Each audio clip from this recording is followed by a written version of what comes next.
You have to be active both day and night. Should conserve energy by sleeping, but अगर आप इतनी conditions में नहीं है कि आप इन टाइप के सम्स को सॉल्व कर सकें, कोई एंट्रेंस क्लियर कर चुके हैं, तो क्या करें? 12th के रिजल्ट्स तो आ गए, बट कॉम्पिटिटिव एग्जाम्स इस टाइप के रहते हैं। देख रहे हैं आप, जनरल एबिलिटी हो, साइंस क्वेश्चंस हो, जीके हो, ये सारे जो हैं ये आप इनमें ज़्यादा शार्प नहीं है, ज़्यादा इंटेलिजेंट नहीं है। जनरल एबिलिटी के अंदर जो ये पोर्शंस हैं आप उनको अच्छे से सॉल्व नहीं कर पाते हैं, ना कम्पिटिटिव नहीं रहते हैं, तो क्या करेंगे? 12th के रिजल्ट्स तो आ गए, पर जो बच्चे ये नहीं कर पाते हैं, वो एंट्रेंस क्लियर नहीं कर पाते हैं, तो क्या करेंगे? एग्जाम्पल दे रहा हूँ, जो बच्चे दिल्ली में पीसीएम या पीसीबी से 12th पास कर चुके और उनकी जो जनरल अवेयरनेस है वो उतनी ज़्यादा नहीं है, चाहे वो हिस्ट्री हो, सिविक्स हो, ज्योग्राफी हो, तो उस केस में वो कॉम्पिटिटिव एग्ज़ाम नहीं कर पाते हैं, तो करियर में क्या करेंगे? तो हम बात कर रहे थे दिल्ली के ज़्यादातर जो इंस्टीट्यूट्स हैं वो सारे सीयूटी के बेसिस पर एडमिशन्स देने लग गए हैं, ज़्यादातर कॉलेजेस। तो उसमें भी इन सब्जेक्ट्स की नॉलेज का होना ज़रूरी है। अब आ जाते हैं उन बच्चों के लिए, बातें करते हैं जो कि ऑलरेडी कॉम्पिटिटिव एग्जाम्स में बैठे, अभी रिजल्ट्स का वेट कर रहे हैं, but they are not sure कि वो क्वालिफाई कर ही जाएंगे।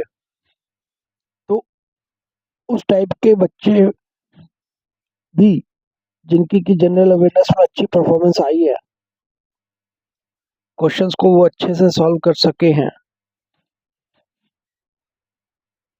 और जनरल एग्जाम अवेयरनेस का पोर्शन जो है वो उनको लगता है कि उन्होंने वो क्वालिफाई कर लिया है, कर पाएंगे, और उसके बाद जो है वो जनरल अवेयरनेस टेस्ट पोर्शन में ज़्यादा श्योर हैं कि अच्छे से उनके मार्क्स आ जाएंगे, तो सेकंड उसमें जो उनके लिए एस्पेक्ट रहता है कि और किसी कॉलेज में एडमिशन पा जाएंगे वो कम्पिटिटिव एग्ज़ाम क्लियर करने के बाद में, तो उस उन केसेस में भी क्या हो जाता है कि वो बच्चे जनरल अवेयरटी वाला पेपर तो अच्छे से सॉल्व कर जाते हैं, लेकिन जो ये पोर्शन है मैथमेटिक्स का, ये पोर्शन जो है वो बच्चों को बहुत ज़्यादा अफेक्ट कर जाता है, खास करके those students who are not so good in maths. काम चलाऊ मैथ से आप ऐसे सम्स को नहीं सॉल्व कर सकते, बिल्कुल नहीं कर सकते हैं। ये जो आपकी थॉरो अंडरस्टैंडिंग है, बेसिक कंसेप्ट्स क्लियर होने के बाद ही आप इस टाइप के सम्स को सॉल्व कर पाएंगे। वो एप्टीट्यूड होना चाहिए, मैथ्स के लिए एक अलग एप्टीट्यूड होना चाहिए। जो बच्चे मैथ्स में अच्छे होते हैं उनको तो मैथ्स सबसे इजी लगता है, बट यही मैथ्स जो है वो बच्चों को जनरल लाइफ में बहुत इफेक्ट करता है करियर के टाइम पे, जब वो कॉम्पिटिटिव एग्जाम्स के लिए अपीयर होते हैं।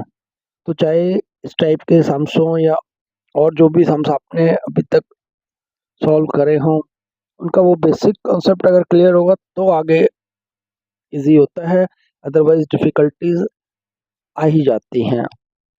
तो बिल्कुल थॉरो होना चाहिए, कॉन्सेप्ट्स क्लियर होने चाहिए, और मैथ्स जो है वो आप क्रैम नहीं कर सकते, रटने वाली चीज़ तो नहीं है, कई बच्चे होते हैं, बोलते हैं हमने तो रट लिया था, सब वैसे ही आ गया इसलिए कर दिया।